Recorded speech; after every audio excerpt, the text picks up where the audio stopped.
My name is Thomas Whitmore, and if someone had told me a year ago that my own son would be the reason, I cried harder than I did at my wife's funeral.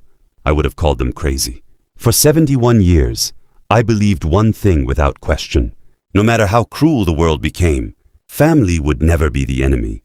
I was wrong, because the man who broke me wasn't a stranger. He called me Dad, and what he did is something I still struggle to talk about today.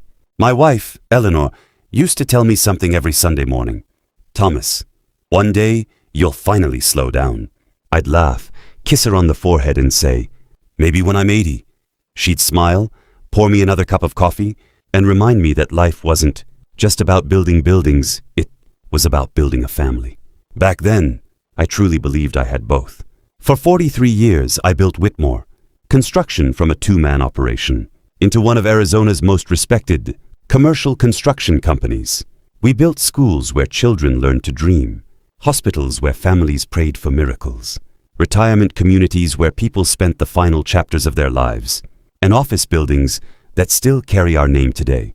People often looked at those buildings and saw success. I looked at them and saw birthdays I missed, anniversaries I came home late for, weekends I spent on job sites instead of with my family. Every sacrifice had only one purpose. I wanted my wife to feel safe, and I wanted my son to have the kind of life I never had. I grew up in a house where every unexpected bill felt like a disaster. I promised myself my own child would never know that kind of fear. Looking back now, I realize something that still breaks my heart. While I was working every day to build my son's future, I never noticed someone else was shaping the man he was becoming. Maybe that's the cruelest part about getting older. The people you love don't suddenly become strangers. It happens so slowly, so quietly, that by the time you finally see the truth, there's almost nothing left to save. My son, Daniel, was born on a rainy afternoon in October. I still remember the first time I held him.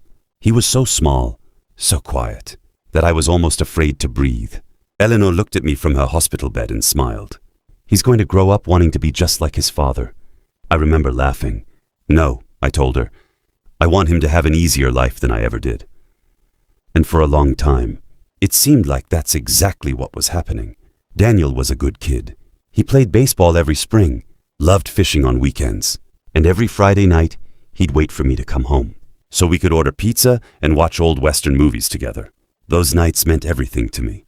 No phone calls, no meetings, no business, just a father and his son. As he grew older, people started saying he looked exactly like me. Same smile, same walk, same stubborn personality. I used to feel proud whenever I heard that. I thought I had raised an honest man, a man who understood loyalty, respect, and family. Maybe every father believes that. Maybe we all convince ourselves that the values we teach are the values our children will carry forever. I know I did. Looking back now, I keep wondering, what was the first thing I missed? Because somewhere along the way, my son stopped looking at me with love, and I never even noticed. Things didn't change overnight. That's what makes betrayal so difficult to recognize. It doesn't arrive like a storm. It slips into your life one quiet moment at a time. Looking back, I can finally see the first crack. It was about 3 years after Eleanor passed away. The house felt different without her. Too quiet, too empty.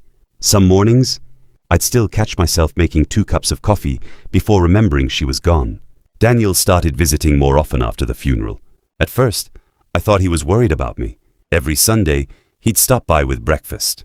We'd sit on the back patio, watching the sun rise over the desert. We'd talk about baseball, the weather, old family memories. I remember thinking, maybe losing his mother brought us closer. I wanted to believe that. I needed to believe that. But little things started changing. Conversations became shorter.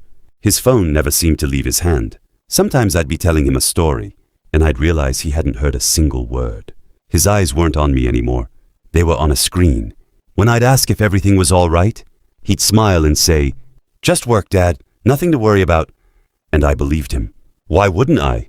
He was my son. Trust doesn't disappear in a family. At least, that's what I thought. I had no idea. Those quiet Sunday mornings were the last peaceful memories we would ever share. About 6 months later, Daniel called me on a Tuesday afternoon. There was nothing unusual about that. We talked every week, but something about his voice felt different. Not nervous, not excited, just unusually careful. "Dad," he said, "can I stop by tonight? I need your opinion on something." I smiled. "Of course. You know you're always welcome here." He arrived just after 7, carrying a leather folder under his arm. We had dinner together, talked about football, the weather, and one of my old construction projects that was finally being renovated. Everything felt normal. At least, that's what I believed. As we finished eating, Daniel placed the folder on the kitchen table. "Dad, I've been working with an investment advisor. He thinks it would be smart if we cleaned up a few legal documents now, instead of waiting until something happens." I laughed. "Son, I'm not planning on going anywhere anytime soon." He laughed too, but it didn't sound real. Then he looked me straight in the eyes. "I know, Dad. This is just routine paperwork. Nothing changes. I just need your signature." I looked at the folder, then back at my son. There was a time when I would have signed anything he placed in front of me, because I trusted him completely. I had no idea that one simple request would become the beginning of the worst chapter of my life. I didn't reach for the pen right away, not because I didn't trust Daniel, but because I'd spent my entire career reading contracts before signing them. Old habits are hard to break. I opened the folder and flipped through the first few pages. Most of it looked exactly like the kind of legal paperwork I'd seen hundreds of times over the years.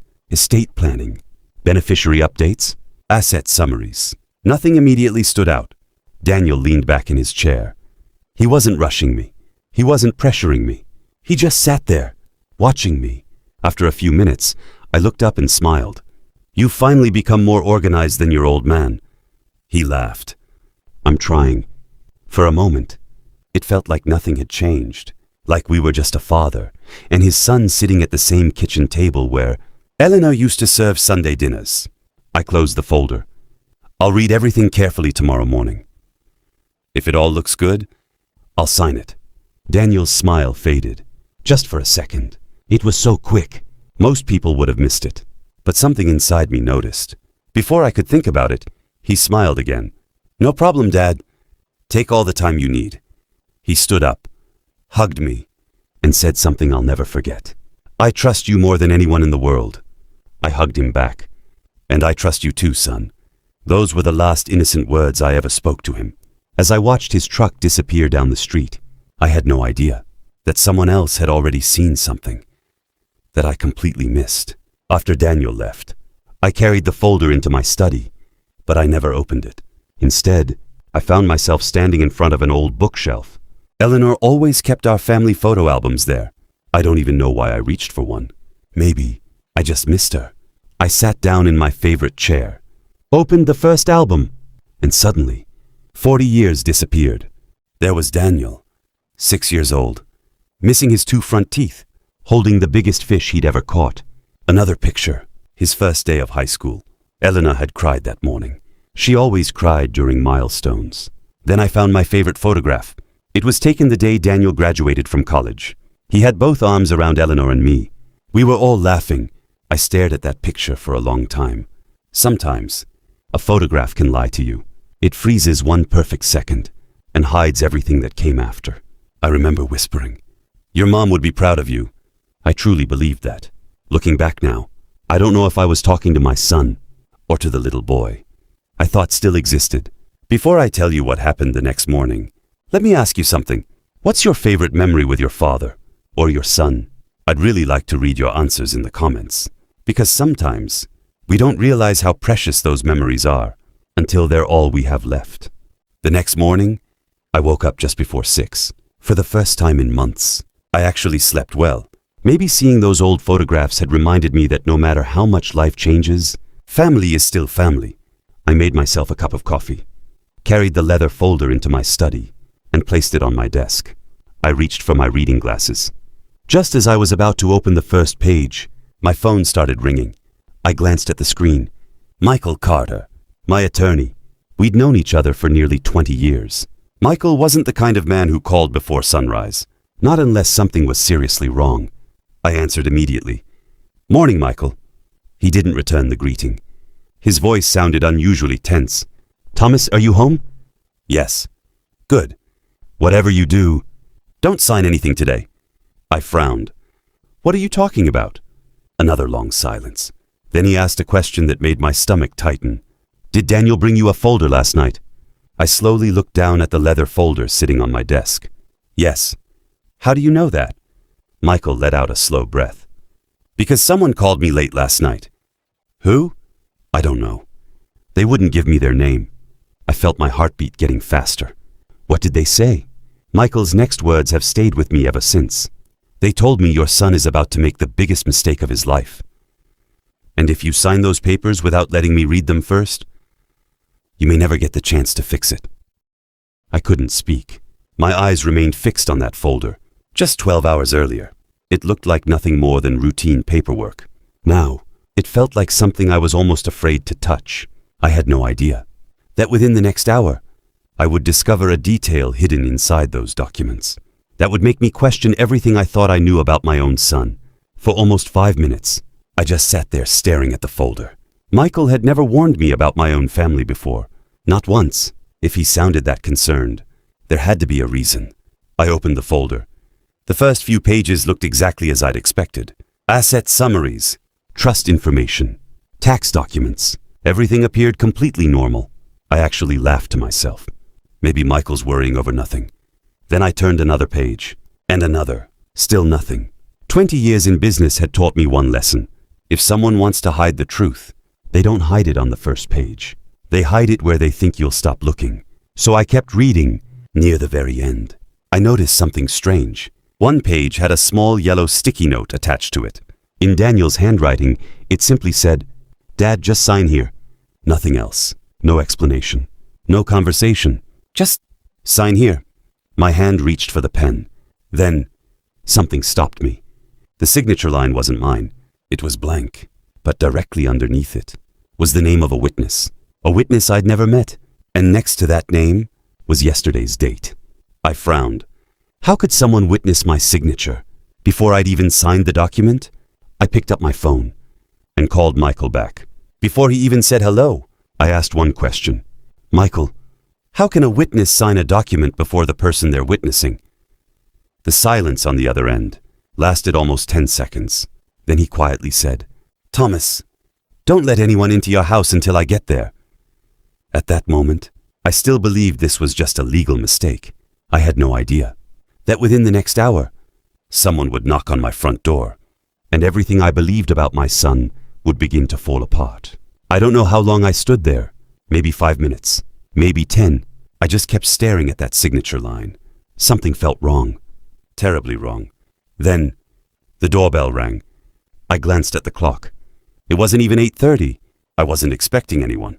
I walked to the front door and looked through the glass. A man in his early 50s stood on my porch. Gray suit, leather briefcase, calm expression. I opened the door. "Can I help you?" He offered a polite smile. "Mr. Thomas Whitmore?" "Yes." He reached into his briefcase, pulled out an envelope, and handed it to me. "You've officially been served." I stared at him. "Served?" "I'm sorry, sir. I can't discuss the case. Everything you need is inside." Before I could ask another question, he turned around, walked back to his car, and drove away. My hands were shaking as I looked down at the envelope. In 43 years of running a business, I'd received plenty of legal notices, but never, at my own home, never, from something involving my own family. I slowly opened the envelope. The first page made absolutely no sense. It claimed that I had failed to honor a legal agreement, an agreement I had never even seen before. My name was on it. My company's name was on it. Even my home address was correct. But one thing was missing. My signature. That's when I realized this wasn't about asking me to sign papers anymore. Someone had already started making legal moves before I ever picked up the pen. Just then, my phone buzzed again. It was Daniel. The message was only 6 words long. "Dad, did you sign them yet?" I looked at Daniel's message for a long time. "Dad, did you sign them yet?" 6 simple words. A week earlier, I wouldn't have thought twice about them. But now, they felt different, almost urgent. My fingers hovered over the keyboard. I started typing. "No, I haven't signed anything." Then I stopped. I deleted every word. For the first time in my son's life, I chose not to answer him. Not because I wanted to punish him, but because I needed the truth, more than I needed another comfortable lie. About 20 minutes later, Michael pulled into my driveway. I had never seen him move that fast. He walked into my office, closed the door behind him, and without saying a word, reached for the folder. He read every page, slowly, carefully. I watched his face. The deeper he went, the more serious he became. Finally, he closed the folder, took off his glasses, and looked directly at me. "Thomas, I'm going to ask you one question, and I need an honest answer." I nodded. "Has Daniel been under any financial pressure lately?" I frowned. "Not that I know of." Michael remained silent for a moment. Then he quietly said, "I hope you're right. Because if you're wrong, this isn't just about paperwork anymore." Before I tell you what Michael found, let me ask you something. If your own child suddenly started acting differently, would you confront them immediately? Or would you quietly look for the truth first? I'd really like to know what you would do. Let me know in the comments. Michael slowly pulled one page out of the folder, placed it on my desk, tapped a single paragraph with his finger, and said something that made my heart stop. Michael slid the document across my desk. His finger rested on a paragraph near the bottom of the page. "Read this part," he said quietly. I adjusted my glasses and began reading. The first sentence sounded harmless. The second sentence was full of legal language I had seen hundreds of times before. Then I reached the final paragraph. I stopped. I read it again, then a third time. My hands slowly lowered the paper onto the desk. "Michael, am I reading this correctly?" He didn't answer immediately. Instead, he slowly nodded. "If you sign this document, Daniel would immediately become the sole person authorized to make financial and business decisions on your behalf." I stared at him. "Even if I was perfectly healthy?" "Yes." "Even if I disagreed with those decisions?" Michael nodded again.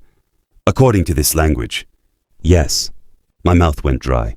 I leaned back in my chair and looked toward the family photo sitting on the bookshelf. Daniel was smiling in that picture, 12 years old, holding the first baseball trophy I ever bought him. I couldn't make those two images fit together.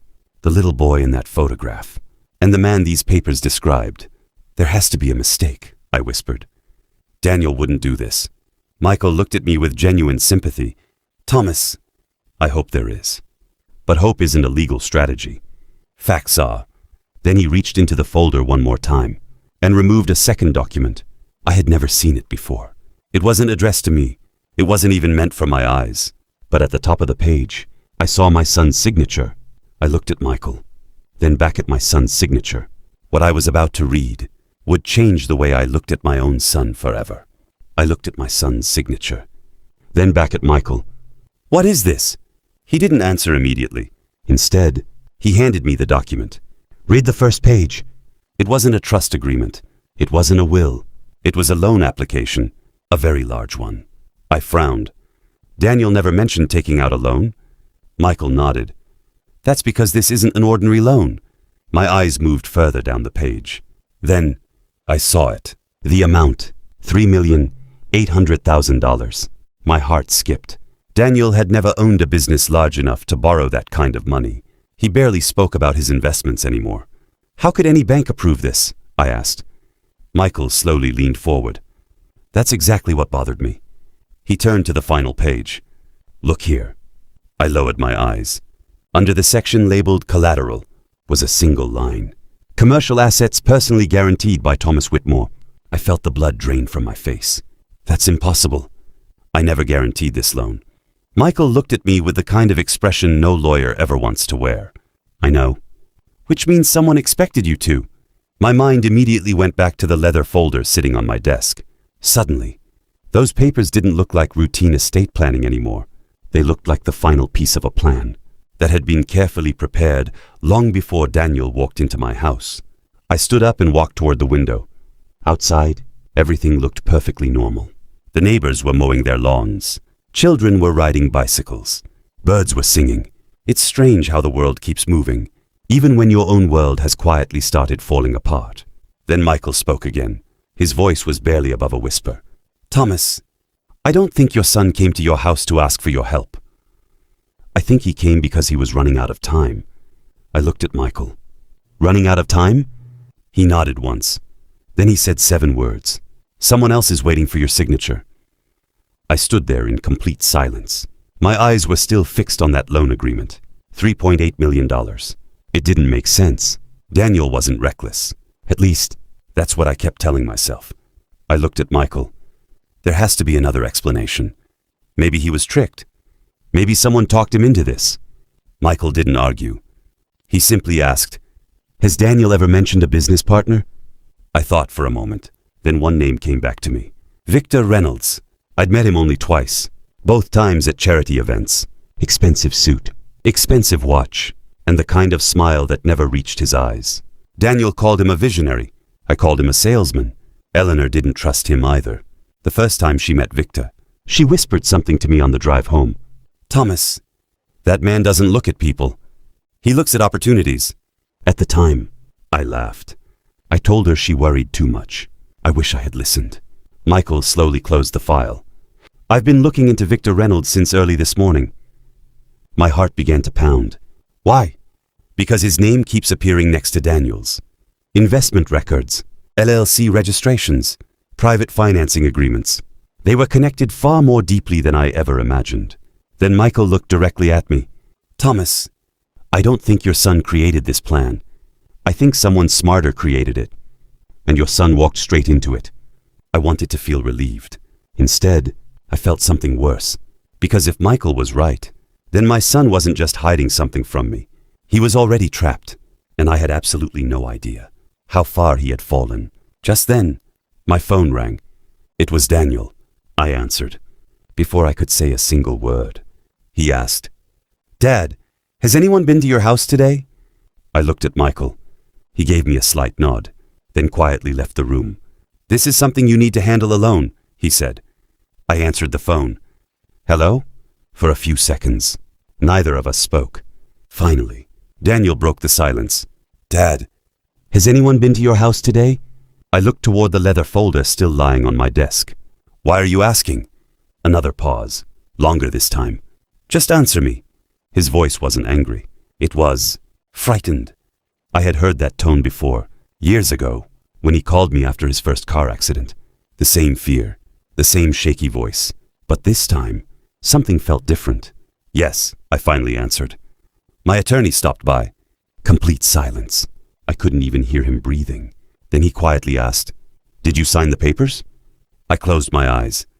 "No." The silence returned. But this time, it wasn't relief.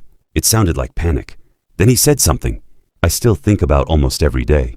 "Dad, please don't let anyone else read those documents." I frowned. "Why?" "Daniel, tell me what's going on." He didn't answer. Instead, he whispered, "I'm trying to fix this." Before I could ask another question, the line went dead. I stared at my phone. Those 4 words echoed inside my head. "I'm trying to fix this." Fix what? A mistake? A debt? Or something much worse? Less than 2 minutes later, Michael walked back into my office. His face had completely changed. He looked at me and said, "Thomas, we have to go to the bank." I grabbed my keys without asking another question. Michael was already halfway to the front door. During the drive, neither of us said much. I kept looking out the window, trying to convince myself this was all some terrible misunderstanding. After all, Daniel was my son. I'd watched him take his first steps. I'd taught him how to drive. I'd stood beside him the day he buried his mother. Surely, none of this could be what it looked like. 20 minutes later, we pulled into the private banking center where I'd done business for nearly 30 years. The branch manager recognized me immediately. "Mr. Whitmore." "It's good to see you." His smile lasted only a second. Then he noticed Michael. Then he noticed the expression on my face. His own smile slowly disappeared. "Would you mind joining us in my office?" Michael asked. A few minutes later, the office door closed. Michael placed the documents on the desk. "We need to know if anyone has recently made inquiries about Mr. Whitmore's personal accounts." Or his business authority. The manager looked uncomfortable. He turned toward his computer, typed for almost a minute. Then, he stopped. His eyes narrowed. "That's strange." Michael leaned forward. "What is it?" The manager slowly looked at me. "Mr. Whitmore, 3 days ago, someone came in requesting information about changing the signing authority on several of your corporate accounts. My heart began to pound. Who? The manager hesitated. Your son. I felt the air leave my lungs. Did you give him anything? No, because he didn't have the legal authority. I closed my eyes. For a brief moment, I actually felt relieved. Then the manager said something that destroyed that feeling. But he wasn't alone. Michael and I looked at each other. Who was with him? I asked. The manager opened another screen, studying the visitor log. Then he quietly read the name. Victor Reynolds. I had only met Victor twice in my life. Yet somehow, he was now standing beside my son, trying to gain control of everything I had spent 43 years building. At that moment, I made a decision. I wasn't going to wait for Daniel to come to me anymore. I was going to find Victor first. I couldn't stop thinking about what the bank manager had just said. Victor Reynolds. The name kept echoing in my mind. I had only met him twice. But suddenly, those two meetings didn't seem so ordinary anymore. As Michael drove us back toward my office, memories I hadn't thought about in years began resurfacing. The first time I met Victor was at a charity dinner Daniel insisted I attend. Victor walked into the room like he already owned it. Confident, charming, perfectly dressed. He shook my hand, looked me straight in the eye, and said, Mr. Whitmore, I've admired everything you've built. Most people would have taken that as a compliment. Eleanor didn't. On the drive home that night, she stared out the passenger window for several minutes before speaking. Thomas, be careful around that man. I laughed. Why? She didn't answer right away. Then she quietly said something I've never forgotten. He doesn't admire what you built. He admires the fact that one day, someone else might own it. I remember smiling. I even teased her. You've been watching too many crime shows. She smiled back, but not because she agreed with me. She smiled because she knew I'd ignored her warning. Looking back now, I wish I had listened. Because Eleanor had always been a better judge of people than I was. She could spot dishonesty, long before anyone else. I couldn't. I always believed people deserved another chance. Sometimes, that was my greatest strength. Other times, it became my greatest weakness. Michael finally broke the silence. Thomas, I found Victor's office. I turned toward him. Good. Let's go. I thought I was driving to confront a businessman. I had no idea that before the day was over, I would discover my son's car, parked outside Victor's office. Victor's office was on the top floor of a modern glass building in downtown Phoenix, the kind of place designed to impress people before a single word was ever spoken. Michael parked across the street. Neither of us got out immediately. I was still staring at the entrance. Then, I saw it. Daniel's truck, parked just outside the building. My stomach tightened. He was here, right now. Michael looked at me. What do you want to do? I didn't answer. Part of me wanted to walk inside, demand answers, and end this nightmare. But another part of me, the part that had survived 43 years in business, knew something. People reveal far more when they don't know you're watching. We wait, I said quietly. 10 minutes passed, then 15. Finally, the elevator doors opened. Daniel stepped out first. His shoulders were tense. He wasn't talking. He looked like a man carrying the weight of the world. Victor walked beside him, calm, relaxed, smiling. He placed a hand on Daniel's shoulder and said something I couldn't hear. Daniel didn't smile back. He simply nodded. Then something happened that I'll never forget. Victor handed Daniel another folder, almost identical to the one sitting on my desk at home. Daniel took it, looked down for a moment, then slowly walked toward his truck. He never looked up. He never noticed that his father was sitting less than 50 yards away, watching everything. I reached for the door handle. I'm going to talk to him. Michael grabbed my arm. His voice was calm, but firm. Thomas, if you confront him now, you may never learn who Victor is really working for. I slowly let go of the door handle. Every instinct told me to run across the street, grab my son by the shoulders, and demand the truth. But emotions have a way of destroying the answers you're trying to find. So, I stayed exactly where I was. Daniel climbed into his truck. He didn't start the engine. He just sat there, head resting against the steering wheel, completely still. Nearly 2 minutes passed. Then, I saw him wipe his face. He was crying. My heart broke. I had seen Daniel cry only 3 times in his entire life. The day his mother died, the day we buried her. And now, for one brief moment, I almost convinced myself that none of this was real, that my son was simply trapped in something he couldn't escape. Then Victor walked out of the building. He didn't go to Daniel. He didn't even look at him. Instead, he walked to another black SUV parked a few spaces away. Before getting inside, he handed a large sealed envelope to a man waiting in the driver's seat. No handshake, no conversation, just the envelope. The SUV pulled away immediately. Michael quietly spoke. "Did you see that?" I nodded. "Someone's expecting those documents." Michael didn't take his eyes off the road. Then he said something that made my stomach tighten. "Thomas, I don't think today was ever about getting your signature." I turned toward him. "Then what was it about?" He answered without hesitation. "Making you believe everything was normal." I looked back at Daniel's truck. My son was still sitting there, alone, completely unaware that I had watched everything. Then Daniel finally lifted his head, started the engine, and drove away. I looked at Michael. "Follow him." Michael started the car. Neither of us knew that where Daniel was going next would answer one question and create 10 more. We followed Daniel for nearly 40 minutes. He never went home. He never returned to Victor's office. Instead, he pulled into the parking lot of a small church on the edge of the city. He didn't go inside. He simply parked, rested both hands on the steering wheel, and lowered his head. I watched him for several minutes.